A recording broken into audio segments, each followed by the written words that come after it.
warahmatullahi wabarakatuh. Waalaikumsalam warahmatullahi wabarakatuh. Pada siang hari ini kita berkumpul untuk membahas satu tema, yaitu Indonesia Emas. Tepuk tangan.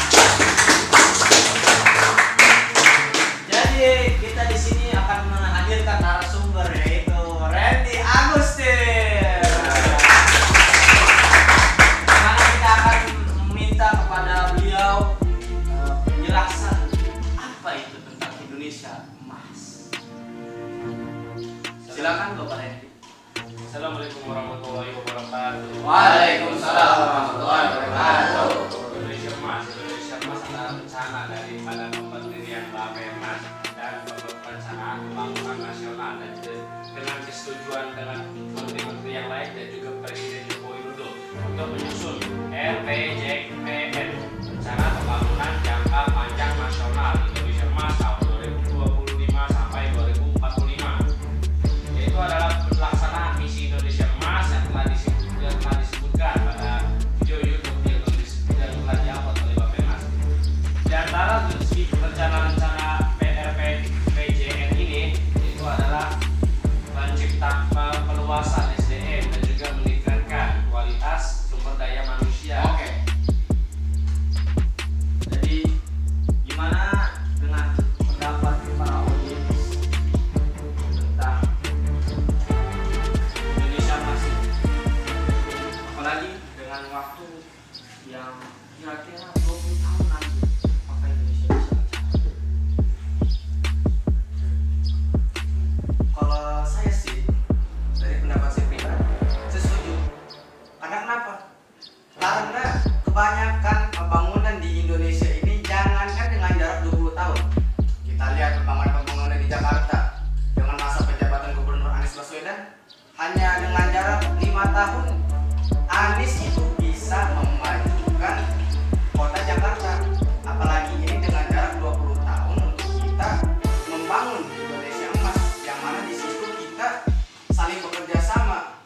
Nah, maka dengan kerjasama inilah pasti akan terwujud Indonesia Emas 2045. Lalu gimana dengan pendapat audiens yang kedua? Kalau bagi saya tidak setuju karena jangka waktu yang singkat di Indonesia memiliki banyak kekurangan, seperti banyak pengurangan di daerah tertentu, kekurangan pendidikan sekolah hingga tidak memiliki ilmu pengetahuan yang baik untuk masa depan mereka, dan juga terjadi banyak masalah dan konflik seperti tawuran antar sekolah. Nah, ini lebih membahas tentang sumber daya manusia. Jadi dengan apa sumber daya manusia misalkan yang bisa dituju sesuai dengan pendapat tadi audiens, ada yang setuju, ada yang tidak setuju. Mungkin sekarang kita lebih ke sumber daya manusia yang sekarang kita lihat banyak pelajar yang apa dengan lingkungan sendiri atau bahkan dengan negaranya sendiri. Kalau soal itu, pemerintah sudah menyiapkan anggaran perlindungan sosial untuk menciptakan sumber daya manusia yang berkualitas. Dijumlah dari semua dari tahun 2015 sampai 2023 sebesar 3.212 triliun, termasuk di dalamnya adalah beberapa lembaga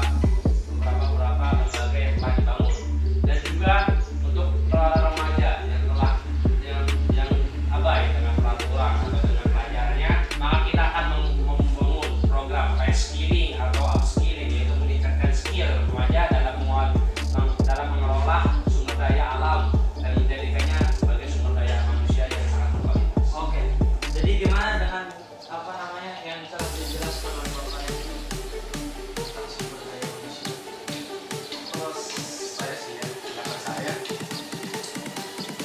sih anggaran pemerintah sudah bagus dengan mengadakan sistem-sistem untuk supaya pelajar-pelajar di Indonesia ini bisa lebih fokus menjalankan pembelajaran mereka. Karena kita kalau ingin membangun Indonesia Emas itu ada di pelajar kita sendiri, dari anak-anak muda.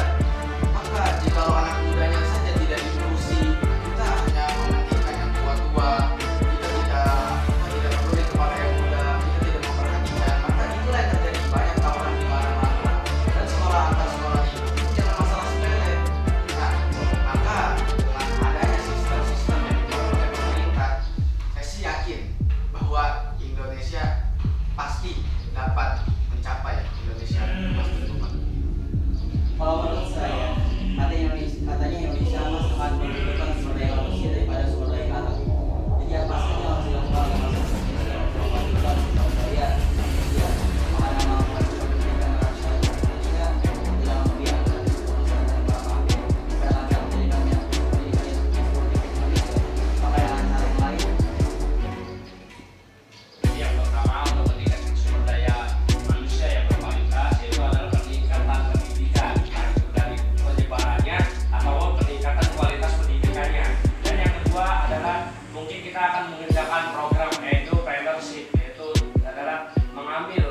tapi dari gubernur mereka masing-masing. Kebanyakan dari mereka hanya mengambil orang-orang yang pintar sebagai yang bisa dipekerjakan. Padahal sebenarnya orang yang nggak belajar, kalau orang-orang pasar, preman-preman pasar, itu bisa saja kita carikan pekerjaan untuk mereka. Kita carikan untuk supaya apa? Misal bantu membangun pembangunan itu dengan menggunakan tenaga kerja mereka. Pendapatnya? Apakah berpengaruh meningkatkan pendidikan bagi masyarakat Indonesia untuk kemajuan Indonesia menuju negara emas pada tahun 2024? Maksudnya apakah sistem tadi berpengaruh dengan masyarakat tadi? Oh, kalau sistem untuk SDM itu jelas sangat berpengaruh karena SDM adalah fondasi utama untuk membuat sektor-sektor lain menjadi lebih terbangun lagi.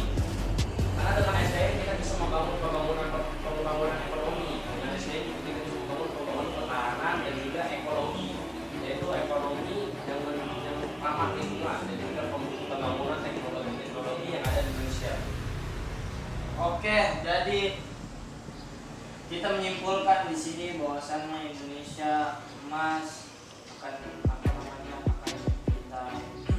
Indonesia emas akan kita bangun sesuai tadi dengan pembangunan jangka panjang, yaitu dan juga sumber daya manusia dan sistem-sistem pemerintah yang akan kita jalani. Oke, sampai saja di sini Bapak